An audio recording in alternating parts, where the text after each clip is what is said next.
A number of years ago, I was with a friend and I had taken my friend to the hospital. And while I was at the hospital, I noticed this one gentleman was in a lot of distress and he had sort of a yellow tinge to his skin.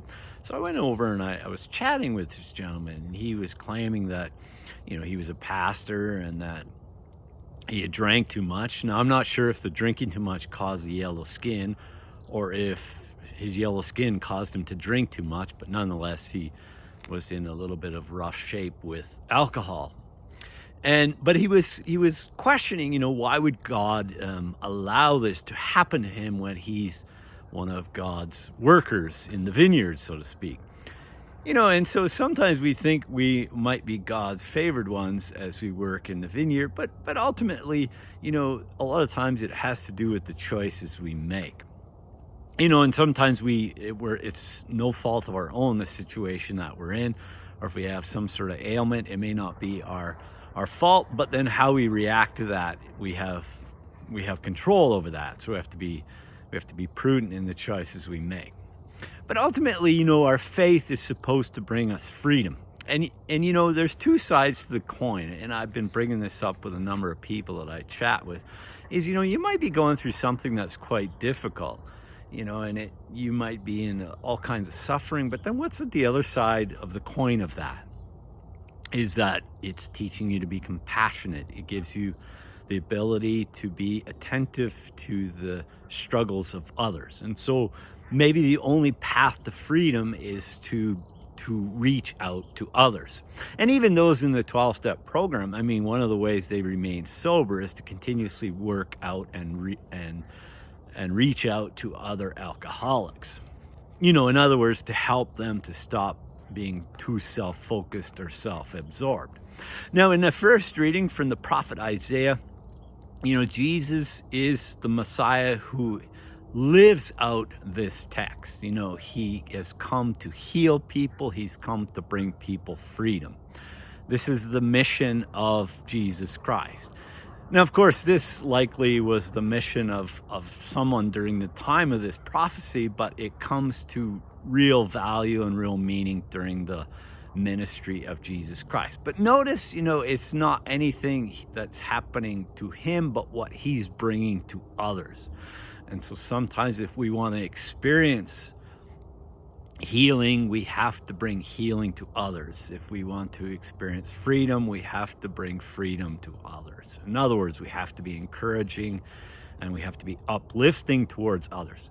And it was ultimately a sign of prophecy is if it was a word of encouragement or at least a challenge that was helping us in a good way. Now, the second reading, the letter to the Thessalonians, this reading really offers us a path on how we can experience freedom.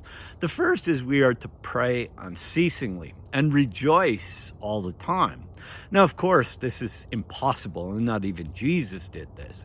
What it's really inviting us to do, though, is to envelope our day with praise to God and also envelope our day with prayer. Whatever you're about to embark on during your day, you can always pray for that, either the night before or the morning before your day unfolds. But also part of this is to not give up on God. Many people leave the church. And the unfortunate thing is, are they able to maintain their relationship with God, their prayer life? Chances are they aren't, because we do need other people. We come from a Trinitarian God. We need relationship in order to encourage and foster our relationship with God. The other part of freedom is to avoid evil and not to quench the Spirit. The Spirit ultimately focuses on love. We don't want to lose sight of love in our life and allow the Spirit to love in and through us. And it's really love that conquers all evil, especially expressed by Jesus' death and resurrection. Now, in the gospel reading, John the Baptist really knows who he is as he answers these questions, although he doesn't answer them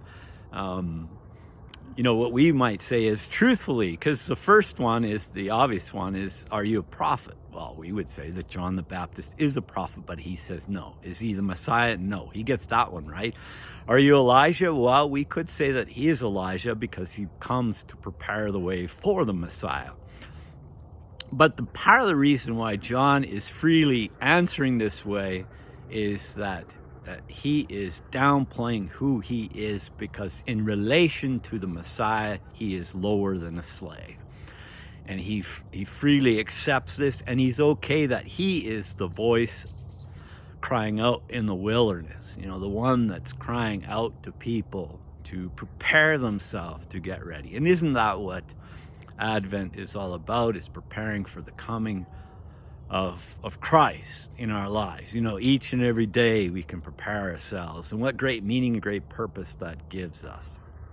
So as we gather around the table, Lord, may we continue to be people of compassion. May we continue to be people who make good choices that not only brings healing and freedom to us, but also the people around us. And what a great gift it is that we experience the healing presence of God in this Eucharist, and we can be instruments of God's goodness in our world.